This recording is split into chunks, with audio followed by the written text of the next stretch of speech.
សួស្តីពុកម៉ែបងប្អូនទាំងអស់គ្នាថ្ងៃនេះខ្ញុំមកលេងនៅក្បាលស្ពានម្ដងទៀតហើយក្បាលស្ពាននេះនៅក្នុងខេត្តសៀមរាបនឹងទេលើកមុនខ្ញុំធ្លាប់មកជាមួយនឹងមិត្តភ័ក្តិដែរតែជិះម៉ូតូមកលើកនេះគ្នាច្រើនក៏ជិះឡានមកជិះម៉ូតូក៏មួយយ៉ាងជិះឡានក៏មួយយ៉ាងដែរ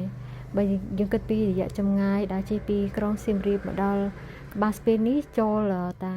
ខ្ទង់50គីឡូដែរបងប្អូនយើងឆ្ងាយគួរសមឧឈានជាតិក្បាលស្ពាននេះនៅមកជួរភ្នំកលែងនឹងឯងកន្លែងនេះក៏មានអភិរក្សសត្វដែរសត្វព្រៃបងប្អូនហើយមានសត្វច្រើនប្រភេទដែរប៉ុន្តែគេអត់បានឲ្យយើងទៅមើលទេហើយគោលដៅនេះក៏ពួកយើងមកឡើងទៅលើភ្នំនោះដើម្បីលេងទឹកជ្រោះទឹកអីចឹងណាបងប្អូនហើយពេលដែលយើងឡើងទៅនោះគឺយើងត្រូវចតឡាននៅខាងមុខបើចង់ទិញដូចជាទឹកសុទ្ធឬក៏របស់ហូបចុកអីបងប្អូនតើទិញពីក្រោមនឹងសិនបានយើងអាចធ្វើការវិខ្ចប់យកទៅលើបានព្រោះនៅខាងលើអត់មានការលក់ដូរអីទេអញ្ចឹងពេលតាត្រូវឡើងទៅលើនឹងកុំភ្លេចត្រៀមទឹកត្រៀមអីដើម្បីយកទុកញ៉ាំតាមផ្លូវព្រោះយើងធ្វើដំណើរទៅខាងលើនឹងរៀងឆ្ងាយគួរសមដែរការធ្វើដំណើរទៅខាងលើនឹងគឺមានរយៈចម្ងាយ1គីឡូជាងប្រហែលជា1គីឡូកន្លះឬក៏ទាបជាងនឹងបន្តិចបងប្អូនដោយសារខ្ញុំអត់សូវចាំដែរតែនៅពេលដែលយើងធ្វើដំណើរទៅគេមានដាក់លេខគីឡូឲ្យយើងដែរថាយើងដល់ប្រហែលម៉ែត្រហើយអញ្ចឹងយើងអាចមើលគីឡូដែលគេដាក់ឲ្យយើងនឹងបានបើសិនជាមានការហត់នឿយអីអាចឈប់សម្រាកបានដែរបងប្អូនចាបងប្អូនខ្លះគាត់ឡើងខាងលើទៅអាចមានការហត់នឿយអីច្រើនណាអញ្ចឹងបើសិនជាបងប្អូនហត់អីនាំគ្នាសម្រាប់មកផ្លេតទៅអាចបន្តដំណើរបានទៅទៀតហើយសម្រាប់អ្នកដែលគាត់មិនសូវបានធ្វើដំណើរលក្ខណៈថ្មើរជើងចេះអាចនឹងរៀងឆ្ងាយបន្តិចព្រោះ1គីឡូជាងឆ្ងាយបងប្អូន1000ម៉ែត្រជាងអញ្ចឹងតើតាមុននឹងឡើងទៅបងប្អូនត្រូវត្រៀមចិត្តត្រៀមកាយពួកអីត្រូវចំណាយកម្លាំងគួរសមដែរប៉ុន្តែបើសិនជាបងប្អូនឡើងគាត់ថាជម្រាបបងប្អូនថាមិនបាច់ប្រញាប់ពេកទេយើងបើសិនជាយើងទៅដល់នោះខ្ទង់ម៉ោង9 10អីបើបងប្អូនអាចឡើងធម្មតាបានបងប្អូនមិនចាំបាច់បង្ខំខ្លួនឯងទេនៅពេលដែលឡើងទៅលើខាងលើនោះមានរដប់ថ្មអីច្រើនគួរសមដែរអញ្ចឹងនៅពេលដែលយើងឡើងត្រូវតែមានការប្រុងប្រយ័ត្នណាមួយការដែលពួកខ្ញុំទៅហ្នឹងគឺកំឡុងដើមខែ11ហ្នឹងគឺទឹកមិនទាន់ជាលក្ខណៈថាស្ងួតមែនតែនទេព្រោះរដូវភ្លៀងតែបញ្ចប់ទៅនៅកំឡុងខែ10ហើយក៏មានភ្លៀងខ្លះនៅដើមខែ11ដែរចឹងមានដក់ទឹកដក់អីខ្លះតែក៏មិនពិបាកនៅក្នុងការធ្វើដំណើរដែរងាយស្រួលជាងយើងធ្វើដំណើរនៅក្នុងរដូវភ្លៀងណាហើយបើនៅក្នុងខែប្រាំងវិញគឺទីនេះគឺស្ងួតតែម្ដងផ្លូវថ្មអីហ្នឹងគឺស្ងួតទាំងអស់តែនេះដោយសារតាគៀកនឹងរដូវភ្លៀងមានថាចុងរដូវភ្លៀងបានចិត្តចប់ចឹងទៅធ្វើឲ្យទីនេះនៅតែមានសភាពខៀវស្ងាត់នៅឡើយទេដោយសារមានសំណើមមើលទៅយើងមើលថ្មទៅមានស្លែពណ៌បៃតងស្អាតខ្លាំងមែនតែនតែបើបងប្អូនចង់ឃើញទេសភាពស្រស់ស្អាតបងប្អូនអាចមកលេងនៅទីនេះនៅកំឡុងចាប់ពីខែ11រហូតដល់ខែ2អញ្ចឹងទេសភាពនៅទីនេះមានសភាពស្រស់ស្អាតខ្លាំងមែនតែនចាំទៅកន្លែងនេះដើរលេងខែប្រហែលក៏បានដែរក៏ល្អដែរគាត់ថាបើសិនជាយើងមកលេងនៅក្នុងខែ11ខែ12ខែ1ខែ2ហ្នឹងយើងអាចដើរស្រួលមិនសូវមានភ្លៀងធ្លាក់ហើយក៏ទេសភាពនៅស្អាតនៅពណ៌បៃតងអីហើយទឹកជ្រោះក៏មានធ្លាក់ច្រើនតែបើសិនជាបងប្អូនទៅដើរលេងនៅកំឡុងខែ4ខែ5ហ្នឹងនៅខាងលើខែ3ខែ4ខែ5ហ្នឹងខាងលើអាចនឹងអត់សូវមានទឹកទេទឹកកាន់តែស្បើយហើយខែ7ខែ8ហ្នឹងក៏អាចដើរលេងបានដែរព្រោះអីមានភ្លៀងអីធ្លាក់អីតិចហ្នឹងគួរសមល្មមចឹងនៅដើរលេងបានខែដែលពិបាកនៅក្នុងការដើរលេងនៅលើភ្នំហ្នឹងគឺមានតែខែ9ទេខែ9ដោយសារតែភ្លៀងធ្លាក់ច្រើនពេកភ្លៀងធ្លាក់រាល់ថ្ងៃចឹងបើយើងដើរលេងចង់ដើរឡើងលើភ្នំក៏ពិបាកដែរនៅក្នុងការដើរឡើងភ្នំព្រោះអាចមានការល្អិលអីណាបងប្អូនឥឡូវនេះមានឃើញភ្ញៀវទេសចរច្រើនជាងមុនលើកមុនដែលខ្ញុំមកអត់សូវមានច្រើនណាស់ទេភាគច្រើនដែលមកលេងហ្នឹងច្រើនតាជនជាតិខ្មែរយើងតែឥឡូវនេះគឺអត់ទេមានឃើញបងប្អូនមគ្គុទ្ទេសក៍ទេសចរហ្នឹងគាត់នាំភ្ញៀវមកទាំងក្រុមភ្ញៀវបរទេសមានខាងអឺរ៉ុបមានខាងចិនកូរ៉េអីហ្នឹងគឺឃើញមកកន្លែងហ្នឹងច្រើនតែកន្លែងហ្នឹងស្អាតបងប្អូនហើយមិនមែនត្រឹមតែជាកន្លែងដែលមានទឹកជ្រោះបែបធម្មជាតិទេប៉ុន្តែនៅខាងលើនោះក៏មានជារូបចម្លាក់ដែលតាក់ទងជាមួយនឹងការគោរព ជំនឿសាសនារបស់ខ្មែររបស់យើងតាំងពីដើមដែលស្ដេចរបស់ខ្មែរយើងពីមុនហ្នឹងគោរពខ្លាំងមែនទែននៅខាងសាសនាហិណ្ឌូហើយក៏មានការឆ្លាក់ជាចម្លាក់ដែលតាក់ទងទៅនឹងលទ្ធិត្រីមូលទេសរបស់សាសនាហិណ្ឌូដែរប៉ុន្តែឆ្លាក់នៅផ្នែកខាងលើហើយកន្លែងដែលមានក្មេងៗហើយនឹងបងប្អូនយើងដែលអាចមកលេងទឹកដល់សែនតិចនេះបានគឺគេឲ្យមកលេងនៅថ្នាក់ខាងនេះឯងថ្នាក់ខាងក្រោមនេះថ្នាក់នេះអត់មានរូបចម្លាក់រូបអីទេបងប្អូនអាចមកលេងនៅកន្លែងនេះបានហើយឃើញភ្ញៀវច្រើនមែនតើមានទាំងភ្ញៀវជាតិនិងភ្ញៀវអន្តរជាតិមកលេងឡើងកោះកដូចលើកមុនខ្ញុំមកហ្នឹងគ្នាថាប្រមាណអ្នកទៅមានអ្នកមើលថែនៅកន្លែងហ្នឹងខាងអាជ្ញាធរអញ្ចឹងណាមើលថែទាំកន្លែងហ្នឹងជាប្រចាំដែរហើយបើនិយាយពីបរិស្ថានគឺស្អាតបងប្អូនដែលមកលេងកន្លែងនេះគឺគាត់ដឹងពីរបៀបថែរក្សាបរិស្ថានឲ្យបានល្អក៏អត់សូវបានពង្រាយអីញ៉ៃញ៉ៃទេហើយក៏មានជាការវិចខ្ចប់ម្ហូបចំណីអាហារមកញ៉ាំនៅលើនេះដែរគឺអាចញ៉ាំបាននៅផ្នែកខាងនេះផ្នែកកន្លែងលេងទឹកនេះបងប្អូនអាចខ្ចប់បាយខ្ចប់ម្ហូបចំណីមកញ៉ាំនៅកន្លែងនេះបានគេអត់បានហាមឃាត់ទេប៉ុន្តែនៅផ្នែកខាងលើហ្នឹងគឺគេលែងអនុញ្ញាតឲ្យយើងញ៉ាំអីបានហើយកាលពីមុនឡើយផ្នែកខាងលើហ្នឹងគឺមានការអនុញ្ញាតឲ្យញ៉ាំអីបានប៉ុន្តែរយៈក្រោយនេះក៏គេចាប់ផ្ដើមធ្វើការកែប្រែថាលែងឲ្យធ្វើការញ៉ាំបាយឬក៏ញ៉ាំអីនៅខាងលើហ្នឹងទៀតហើយអញ្ចឹងបើចង់ញ៉ាំឬក៏សម្រានអីគឺអាចមកបាននៅផ្នែកខាងក្រោមនេះសម្រាប់អ្នកដែលចូលចិត្តធ្វើការឡើងភ្នំចូលចិត្ត hiking មកកន្លែងនេះត្រូវហើយខ្ញុំណែនាំឲ្យមកខាងឧទ្យានជាតិក្បាលស្ពានហ្នឹងមក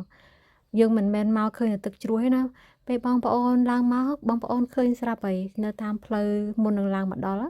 យើងឃើញមានផ្ទាំងថ្មដុំថ្មអីស្អាតស្អាតមានដើមឈើដុះមកស្អាតខ្លាំងមែនតើអញ្ចឹងហើយបានជាខ្ញុំចូលចិត្តមកកន្លែងនេះដែលខ្ញុំមិនសូវបានមកនោះដោយសារតែវារឿងឆ្ងាយពីទីរួមខេត្តហើយខ្ញុំអត់សូវមានគ្នានាំមកពួកកន្លែងបែបនេះយើងមកតែម្នាក់ឯងវាអត់សប្បាយវាអត់កើតតើតែយើងមកជាលក្ខណៈក្រុមមាន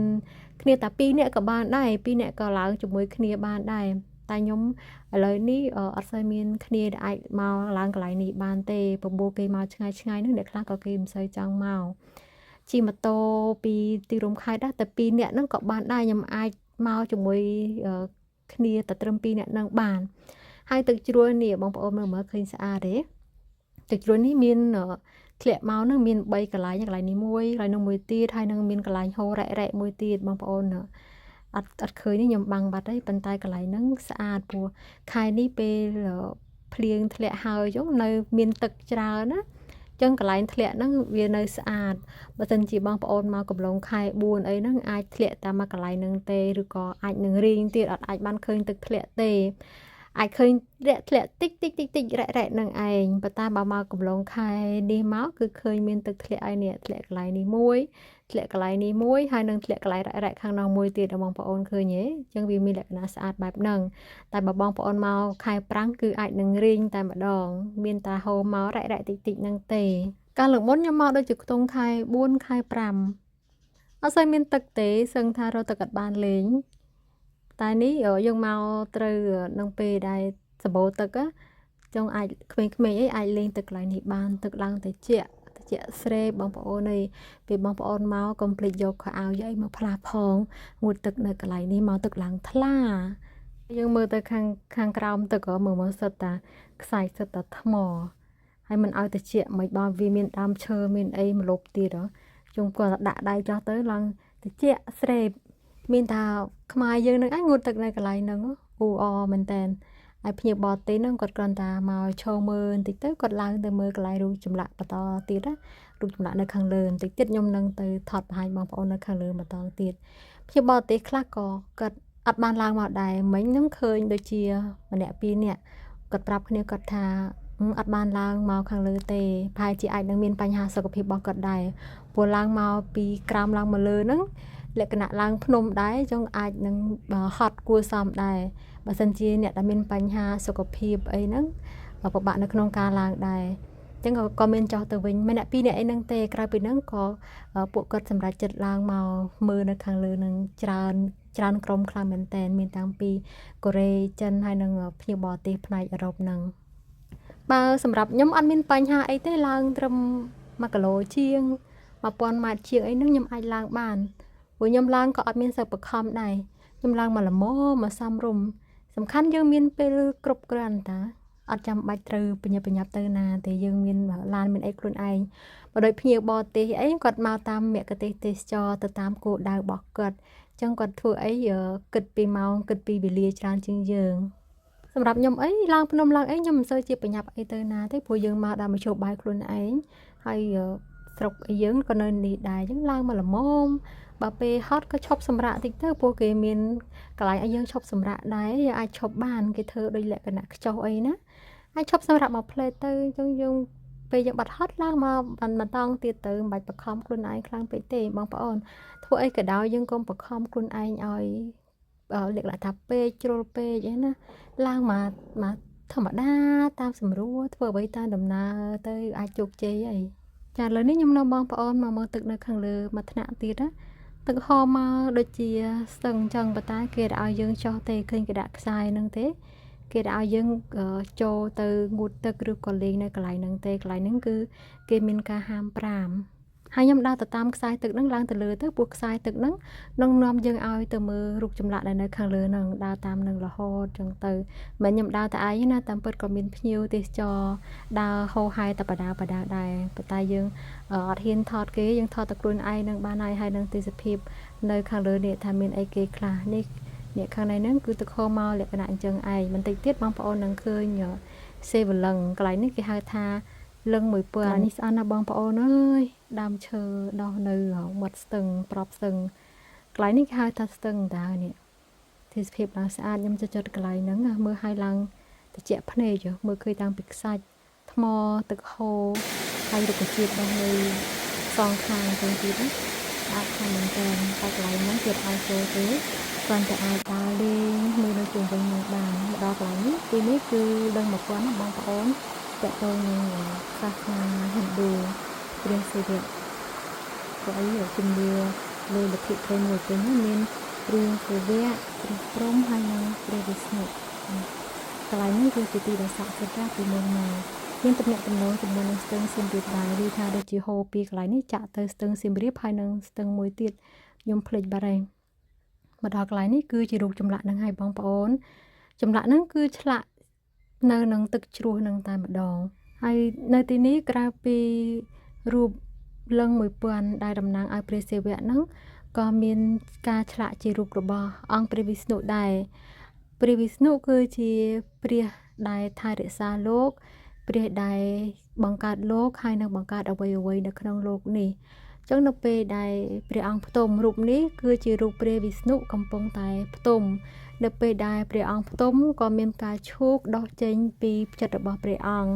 ហើយទៅលើផ្កាឈូកនោះគឺមានព្រះព្រហ្មដែលគង់នៅលើផ្កាឈូកហ្នឹងបងប្អូន